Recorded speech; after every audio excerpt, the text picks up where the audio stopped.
Nous sommes à l'Odyssée, en plein cœur de Périgueux, et on rencontre la directrice de l'Odyssée, Nathalie Elan. Bonjour. Bonjour. C'est quelques jours avant l'ouverture de cette nouvelle saison 2025-2026. Avec quelle pensée, avec quelle énergie vous entamez cette nouvelle saison? On commence cette nouvelle saison avec l'énergie de la compagnie Révolution, parce que c'est notre artiste invité pour la soirée d'ouverture qui aura lieu le 27 septembre. Donc un samedi soir, tout le monde est invité à venir danser, pratiquer, boire un verre, écouter de la musique. C'est une soirée offerte aux spectatrices, spectateurs, mais aussi aux personnes qui ne connaissent pas l'Odyssée et qui ont envie de découvrir un petit peu l'ambiance du théâtre, nos salles, le style d'ambiance qu'on aime partager, c'est-à-dire des moments festifs, on fait ensemble, où il y a aussi une partie de spectacle. La compagnie Révolution va aussi faire danser le public, mais aussi danser elle-même. Donc pour rappel, la compagnie Révolution était le prix du public sur le festival Mimos cette année. Une compagnie qui sait séduire très très bien spectatrices et spectateurs, et donc qui va ambiancer cette première soirée. Donc je pense que c'est ça qui va donner le ton, le là de cette saison qu'on espère festive, et de s'afficher, de se proposer comme un théâtre où on fait société, où on est ensemble, où on peut partager des émotions, en discuter, venir boire un verre, rencontrer des nouvelles personnes, enfin vraiment un lieu de vie en fait. Et ça promet, parce qu'on a vu l'énergie, on a vu la performance pendant le Festival des Mimos. On se demande comment ils peuvent tenir avec un tel rythme. Le bal annoncé pour l'ouverture, ça va être aussi énergétique? Eh ben, on espère, oui, ambiancer et en tout cas partager de la joie. Et eux, c'est vrai qu'ils ont une capacité à envoyer comme ça de l'énergie et à en communiquer et à la transmettre à tout le monde. Donc je pense qu'il n'y a pas tellement de doute sur le fait que cette soirée soit vraiment animée, dansante. Il y aura aussi une costumerie qui sera à disposition pour les plus audacieux qui ont envie de se saper pour danser pendant le bal. Il y aura aussi un food truck pour les personnes qui désirent dîner sur place. La soirée commence à 19h. On arrive quand on veut, c'est à partir de 19h, c'est libre, entrée et sortie libre évidemment. Donc selon les envies, selon les possibilités, qu'on soit en famille ou entre amis, je pense que c'est une soirée qui s'affiche aussi comme ça, comme vraiment ouverte à toutes, tous, quel que soit son âge, quel que soit son entourage amical ou familial. Et en même temps, ça montre le lien avec ce festival qui s'est terminé l'été. Donc, il n'y a pas de coupure, il y a la continuité et accompagnement de groupe des artistes. Absolument, on a terminé avec un bal, l'édition de Mimos 2025 avec Rémi Geffroy, un bal trad. On continue dans la musique de genre, j'ai envie de dire, parce que la Révolution, on est sur des danses urbaines, donc des danses populaires aussi, une autre facette pour moi des danses populaires, et effectivement de proposer une ouverture ou une fermeture en dansant tous ensemble, c'est vraiment une manière de dire que le public d'un théâtre, c'est aussi une communauté de personnes qui aiment se retrouver, qui aiment partager de la culture, mais aussi celles qui voilà, quand elles se formulent aussi comme ça, il n'y a pas que le spectacle dans la vie, même si c'est quand même notre mission principale, et pour ça et pour cette raison-là qu'on est missionné, mais c'est pas seulement ça. Et c'est vrai que ces lieux aujourd'hui qu'on peut vraiment appeler des lieux de vie, sont plus que jamais précieux, à mon sens, dans une ville comme la nôtre et partout. Donc ça a beaucoup de sens, oui, de faire ce tuilage entre Mimos et notre saison. Ça dit et redit que c'est la même équipe qui porte ces deux projets quand même intenses. Et c'est ces deux projets-là qu'on est très fiers de partager avec le public. Et donc cette nouvelle saison, elle va aussi être sous cette signe de danse, d'énergie, et en même temps, pas, comme vous avez dit, le spectacle, la représentation, mais aussi lié à la société et la cité dans laquelle se trouve l'Odyssée. Donc, rapidement, si on peut parcourir ce programme riche, comment vous décrirez le thème au fil conducteur de cette année, de cette nouvelle saison? Je ne sais pas si je ne parlerai pas de fil conducteur, mais peut-être de place donnée à la création, aux spectacles qui sortent des formats auxquels on est exposé à la télévision ou sur les plateformes qui nous servent de la culture sur canapé. on est sur nos fauteuils et c'est vrai que ça peut... C'est une saison qui propose des expériences. Par exemple, il y a un spectacle ça s'appelle Après le feu, qui met en scène une actrice et des oiseaux réels sur le plateau, et des oiseaux qui sont dressés évidemment, mais avec lesquels elle joue vraiment en direct. Donc ça, c'est des émotions et des expériences exceptionnelles, où Julien Villa, avec son travail présenté au mois d'avril, Des dragons dans les halls, qui lui travaille avec la question du slam, du rap, et donc il mêle la question du théâtre avec ses langues nouvelle aussi, une oralité comme ça, celle de la rue. Il y a d'ailleurs une action avec le Sans Réserve qui préparera la venue de ce spectacle. Donc ça, c'est des expériences, par exemple, très atypiques, où on est amené à regarder des choses qu'on voit rarement ailleurs que sur un plateau de théâtre. Vraiment des expériences. Je pense que c'est ça la question de l'Odyssée. C'est un endroit où on vient prêt à l'aventure. Je crois que j'ai déjà dit ça, peut-être une saison passée, mais je crois que c'est ça mon fil rouge. Moi, j'aime bien emmener à l'aventure, et qu'il y a une espèce de pacte de confiance qui se noue aussi avec le public, et qui fait que de plus en plus il y a cette capacité pour les spectatrices, spectateurs, je pense, à faire confiance et à venir voir des choses qu'ils connaissent pas. Ils connaissent pas forcément le nom du metteur en scène ni des acteurs dedans, mais il y a une confiance qu'on sent, parce que le public est chaque année plus présent dans nos salles. Il y a des niveaux de fréquentation dont on est très très heureux. Il reste toujours quelques places, même quand c'est complet. N'hésitez pas quand même à vous renseigner ou à venir sur place. Il y a toujours, malgré des niveaux de remplissage élevés, le dernier strapontin pour les plus désireux de pas rater une proposition. Et retardataire, voilà. En tout cas, cette année, on commence. Le premier spectacle de la saison, il est proposé par Mathias Malzieu, du groupe Dionysos, plutôt identifié comme ça. Et là, il vient nous proposer un magnifique seul en scène très intime qui nous parle de sa vie. Donc, c'est l'occasion de découvrir ce fabuleux interprète dans une totale autre énergie.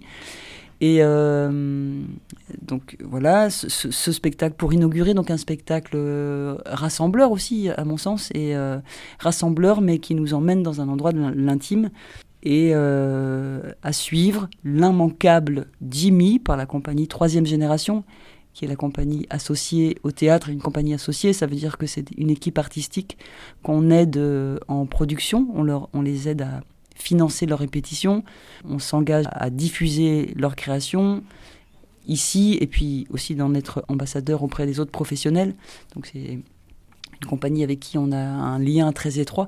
Donc là, c'est la deuxième création qu'on accompagne, et donc c'est Jimmy, que vous pourrez voir du 14, 15 et 16 octobre au Théâtre du Palace. Et là, une histoire assez fabuleuse d'un mythomane qui va entraîner toute une galaxie de personnes dans ses mensonges. On est dans on pourrait dire une sorte de attrape-moi si tu peux revisiter. Et donc ça, c'est une création qu'on est très très heureux de présenter. C'est une première française, donc européenne, donc mondiale. Et voilà, il y a d'autres premières aussi. Donc une première, ça veut dire les artistes jouent leur spectacle pour la première fois devant un public. Donc c'est une invitation pour les spectatrices, spectateurs à avoir un regard aussi particulier, parce qu'il y a une histoire c'est une naissance à laquelle on assiste, la naissance d'un spectacle. Il y a toujours une émotion un peu particulière sur ce type de représentation. Et donc on pourra le vivre évidemment avec cette compagnie associée, avec Jimmy. Il y a aussi Pièces en plastique, qui jouera le 3 et 4 décembre par la compagnie Les Herbes Hautes, une compagnie de Dordogne, qu'on est très heureux aussi d'accueillir, parce que c'est une équipe de jeunes gens très talentueux qui s'attaquent à une pièce contemporaine qui se pose la question, pour le dire simplement, de qu'est-ce que ça peut bien faire d'être un artiste dans cette société pas toujours en bon état, comment on donne de la place à la beauté dans ce monde qui s'écroule, et c'est traité avec beaucoup d'humour. Donc c'est une question pas simple, mais le traitement fait qu'on part avec eux dans quelques éclats de rire, donc en tout cas pour ce que j'ai vu des répétitions. Donc ça, c'est Pièces en plastique. Et puis en février, on a aussi une très belle proposition, je pense, une création là aussi des frères Benaïm, 2 frères chorégraphes très bien identifiés sur le plan national. C'est un autre âge d'artistes. Et là, ils viennent présenter une pièce tout public à partir de 7 ans qui s'appelle « Dans ma cuisine, un désert ». Donc ça, c'est le 5 février. Et il y a toute une exposition et des ateliers autour de l'eau, la ressource de l'eau aussi qui accompagne la venue de ce spectacle, puisque c'est la thématique sur laquelle ils ont travaillé, les acrobates et danseurs de cette proposition. Donc voilà, là je parle seulement de 3-4 spectacles et je peux dire que tout a son intensité, son intérêt. Il faut plonger dans la brochure pour... Je pense oui, chacun trouvera son spectacle et ses intérêts, mais il faut remarquer que vous n'avez pas peur de donner la place à la création, à l'expérimentation, à ces nouvelles formes d'expression. Et en même temps, on voit que plusieurs spectacles interrogent sur les thèmes d'aujourd'hui, sur l'utilisation des réseaux sociaux, sur ce changement climatique et notre stupéfaction. On ne sait plus comment il faut faire. Qu'est-ce qu'il faut faire? Ce questionnement aujourd'hui a sa place. Et je pense dans chaque spectacle, c'est vraiment approche personnelle. Quelle est place d'individu aujourd'hui dans la société, dans sa vie personnelle? On peut dire que chacun trouvera sa place, mais il y a aussi les autres actions. Il y a les expositions, les films, les stages, les ateliers, ça aussi, c'est possible et certains sont même gratuits. Absolument, oui, des ateliers de pratique, notamment avec la compagnie associée dont je parlais, compagnie 3e génération, qui propose tout un parcours autour de la découverte des arts du geste, et ça, effectivement, c'est offert. Des expositions en lien avec l'Artothèque très régulièrement. Un atelier de manipulation de marionnettes avec, on l'espère, Ingvild Aspeli et la metteuse en scène de Une maison de poupée, qui est une marionnettiste d'envergure internationale, donc vraiment quelqu'un que c'est une chance de rencontrer pour comprendre et approcher la question de comment animer une marionnette. Donc c'est très varié, tout ça vous pourrez découvrir un petit peu la variété de ce qui est proposé par l'Odyssée dans la brochure. On a indiqué cette année, en fin de brochure, un résumé mois par mois et jour par jour de ce qui se passe à l'Odyssée, même quand on croit qu'il n'y a pas de spectacle. Et quelquefois, il se passe des choses, même pratiquement tout le temps. Donc l'Odyssée, effectivement, c'est un lieu de diffusion, mais c'est aussi un lieu de pratique. En plus d'être un lieu de vie, avec un nouveau bar qu'on a déplacé cette année, qui est plus proche de l'entrée. On a repeint les murs, travaillé la déco pour que ce soit encore plus chaleureux et que les gens se sentent vraiment invités à rester. Parce que venir au théâtre, c'est pas seulement voir un spectacle, c'est aussi en parler, le partager, dire son humeur, l'humeur dans laquelle il nous a mis. Et que tout ça, c'est l'expérience du théâtre. Et que cette année, on continue, tous les ans un peu plus et tous les ans d'une manière différente, mais de l'affirmer et pour que cette communauté de spectatrices, spectateurs se renforce et qu'on vive une aventure commune comme ça, renforcée chaque année. Oui, et certains soirs, vous vous invitez au food truck, donc oui. C'est possible de rester un petit peu plus longtemps et prolonger les discussions après les spectacles. Absolument. Il y a j'ai pas parlé non plus de ça, des bords plateaux, des occasions de rencontrer les artistes après les spectacles. Enfin, tout ce que les habitués connaissent maintenant, mais pour ceux qui entendent ou qui sont pas encore venus et qui entendent cette émission, oui, sachez que l'Odyssée, c'est tout ça. Donc un endroit où la question de l'accueil est prise très au sérieux depuis l'arrivée du public jusqu'à son placement en salle, les personnes en billetterie qui sont aussi très disposées à répondre aux questions que vous pourriez avoir, et certainement l'information très, très importante de cette année, le tarif à 9 €, qui est une nouveauté cette année pour les moins de 30 ans, sans justificatif, enfin autre que celui de l'âge. Donc si vous avez moins de 30 ans, sachez que hors tarif exceptionnel sur des spectacles particuliers, mais loin d'être majoritaires, les tarifs spéciaux seront à 12 €, mais la majorité des spectacles Odyssée pour les moins de 30 ans sont accessibles à 9 €.